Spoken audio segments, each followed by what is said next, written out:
What's up, everyone? It's Stepano here. I've been really trying to think of how I can make a little bit of an Orabot guide to give everyone an idea of how to play Orabots in 3.14 Ultimatum League. So I took a little bit of time and I organized my thoughts and I wrote on a notepad, what I thought was kind of important for you guys to know. And um I'm gonna explain, Orabot in 3.14. So if you are a Scion, technically there's three ascendancies for Orabot that people generally play. And you'll see four here. Champion, Guardian, Necromancer, and others kind of Scion or Ascendant. Uh People don't generally play Champion. Um Anymore. And I don't unfortunately know too much about it, so I can't really give you too much information about it. But your options are Guardian, Necromancer, and other, which would be Scion. And what Scion does is when they ascend, uh, they end up taking Guardian and Necromancer in this iteration of the build.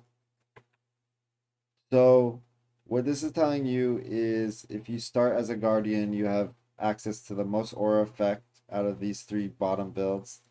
Necromancer the second most, and Scion being the third.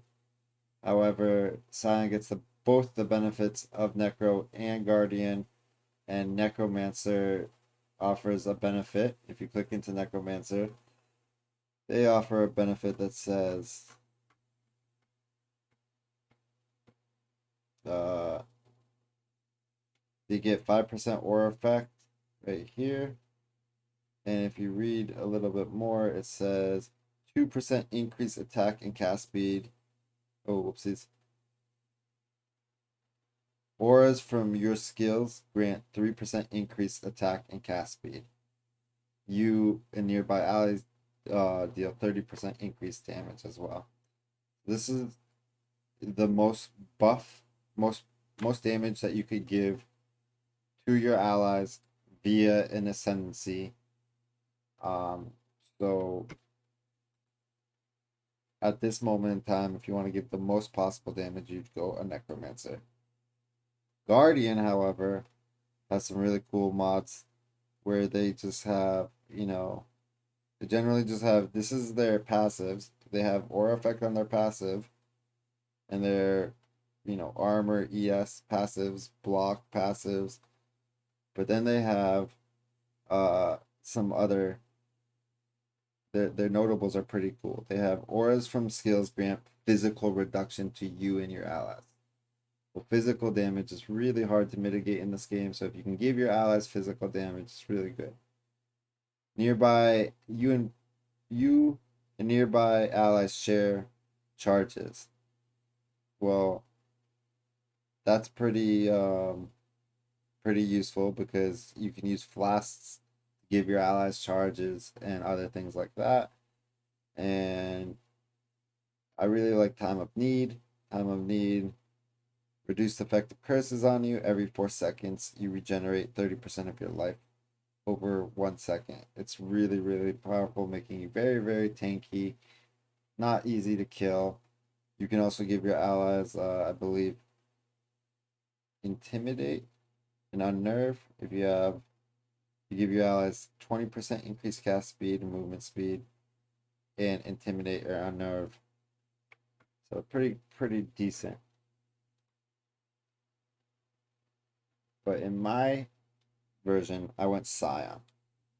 So why people go Scion is because they end up getting uh, a lot of extra skill points. If you look into the Ascendancy itself,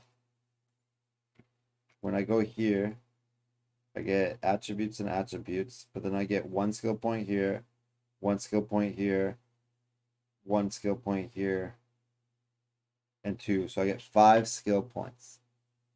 But not only do I get 5 skill points, I get to start from a very nice position in the tree. So, you know, if you were a guardian, you would have to use 1, 2, 3, 4, 5. So you save 10 points over a guardian. And if you were a witch, you'd have to use 1, 2, 3, 4. 1, 2, 3, 4, 5 points. So again, you save 10 total points about. And that's why I chose to go Scion. It gets the benefits of both being tanky and providing the DPS.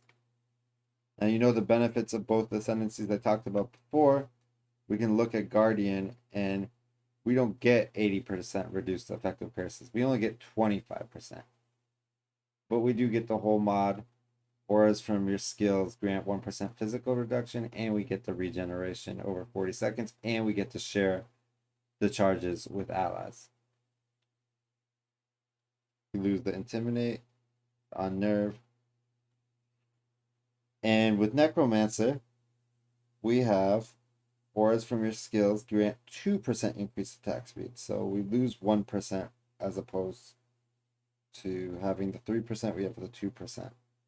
So these are the negative parts of going a Scion. You lose a little bit of the effect of each of the two ascendancies you get, but you gain 10 points.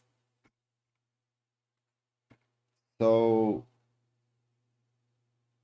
what I've learned about aura bots, I could not have learned without the help of other people. And if I just want you guys to know that I did not create any of this. And probably some of you that are watching it now helped me figure a lot of this stuff out. So if you think you've helped me with aura bots, thank you so much, and I really appreciate everything you've taught me in this game. So a viewer of mine, Yeka, told me that you want to path with attack speed because you're most likely going to be smiting, and if you have a mite of the meek, this makes the attack speed super fast. So when you're in hideout, you can smite super fast, or whatever when you're in the battle. In the current tree, everyone puts a mite of the meek here, and this allows them to hit this node, and it turns this node into a 6% reserve node. If I take this out, I'm going to turn off, or if I take this out, this node turns into 4%. You see that? So by putting this in, I basically get 2 free percent reserve. What is however, a lot of people don't know what is the negative of putting that in. There is a negative as well. Putting this in makes you lose 6% aura effect on the tree. As you can see later on, aura effect on the tree, there's not too much of it.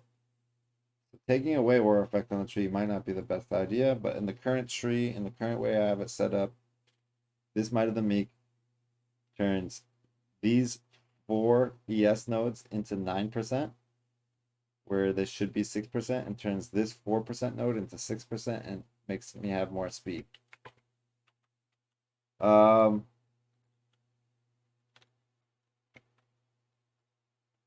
Then you can come down here, and on a budget or a bot, you would not have reserve here, and you would most likely not have an intuitive leap. You would have a regular jewel, and you would take these 2 extra points.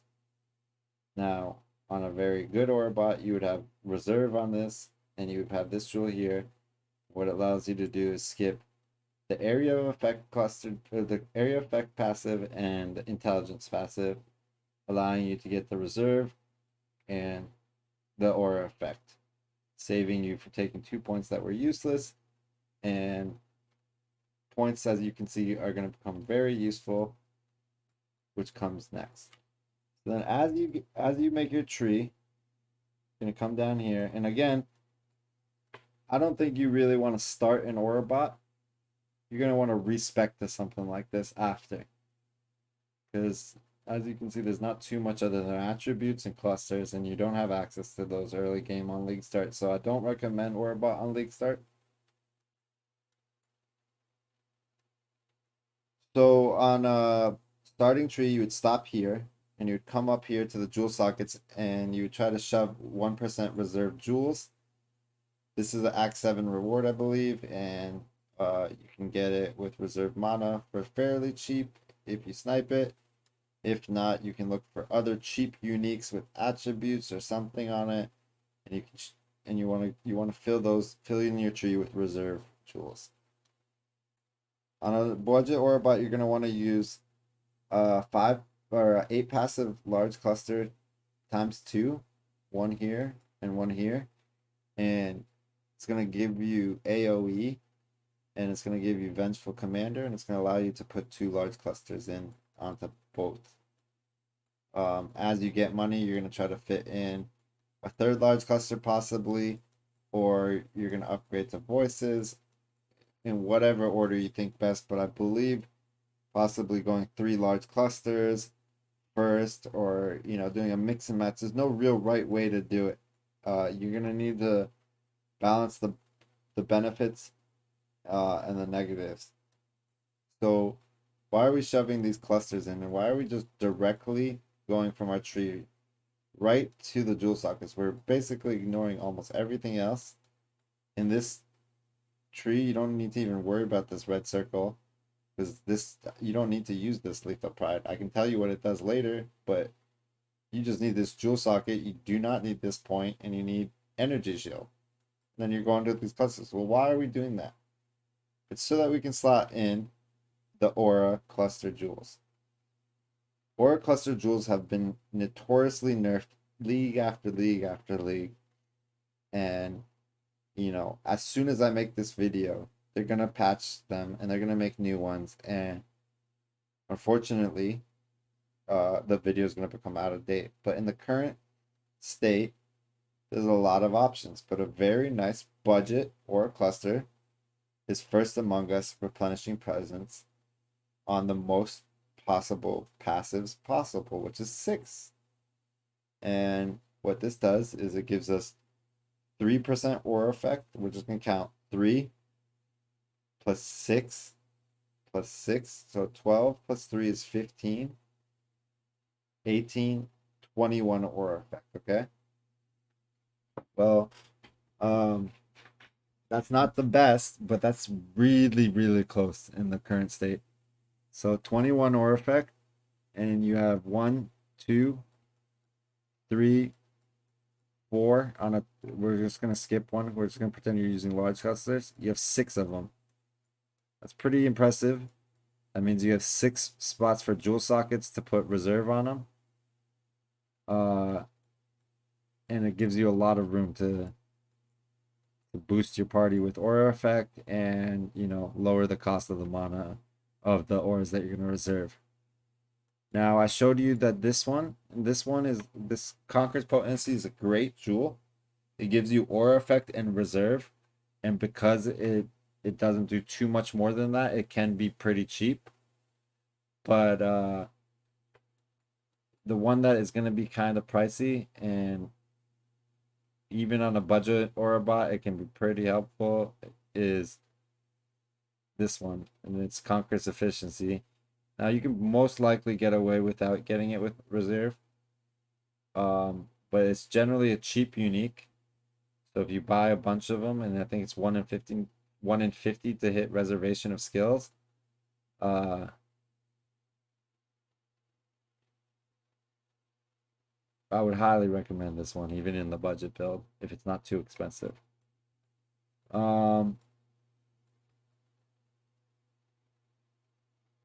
So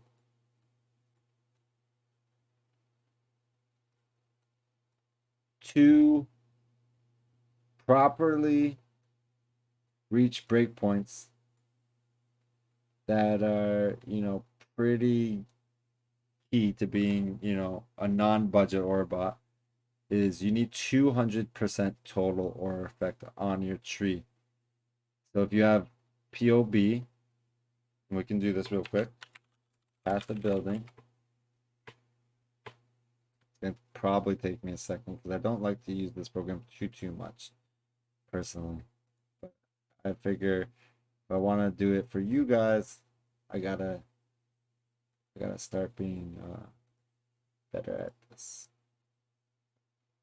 So we're gonna pull in Hated, which is my lead character.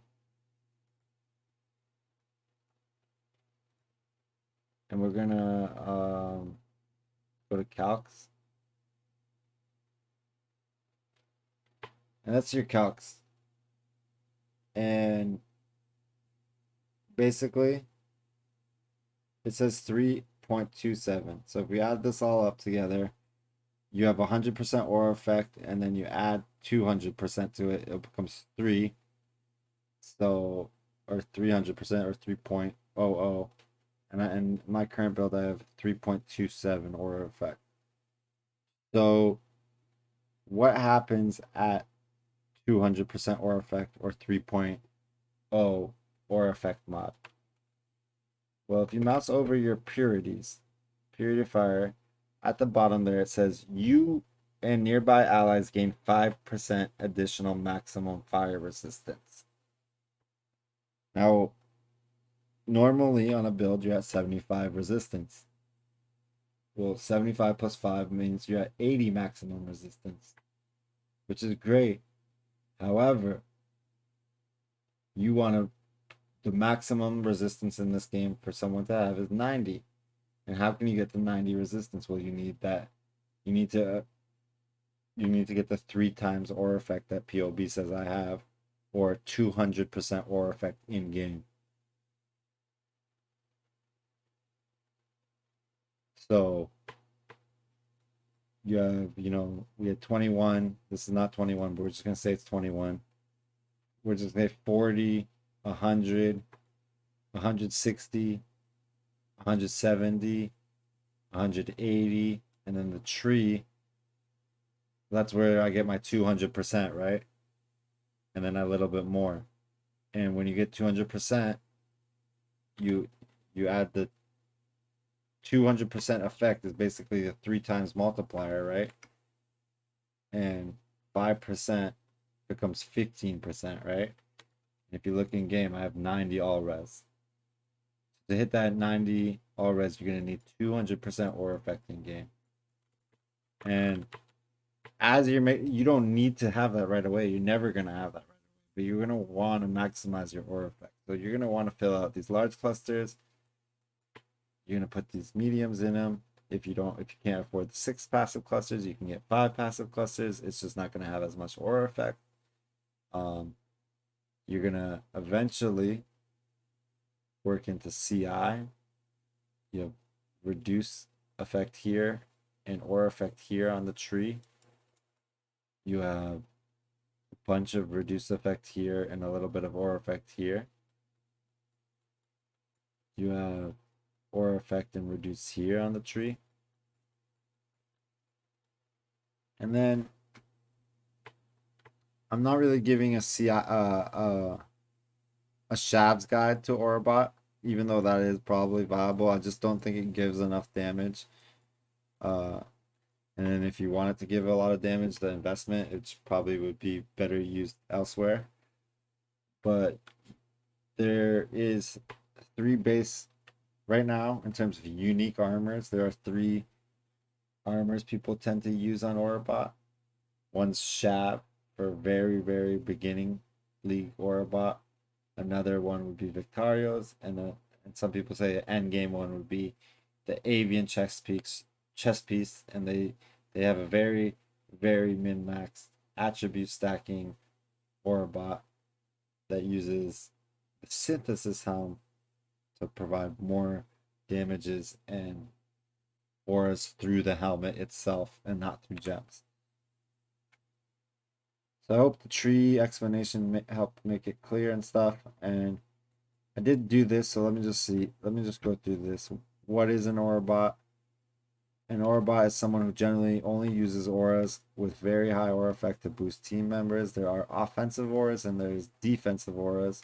Offensive auras generally only help builds where their end damage is elemental. The more conversion and the use of elemental damage more multipliers, the better the build will adapt to an Orabot. An example of this is Cloudy's lightning arrow build.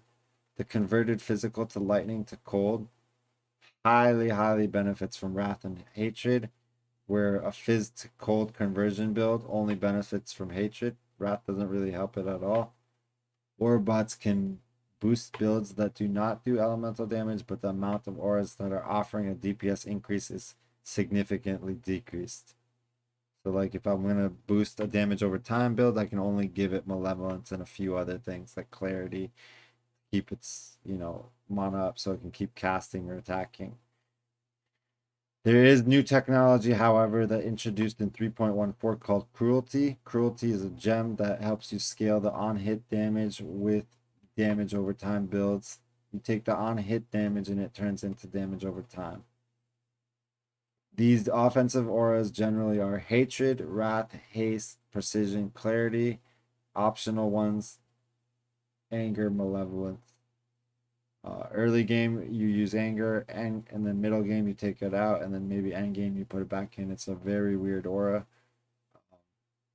It provides a lot of flat damage early game, but on a build that has items correct and stuff, it generally doesn't offer any damage, and that's why I put these two in the bottom.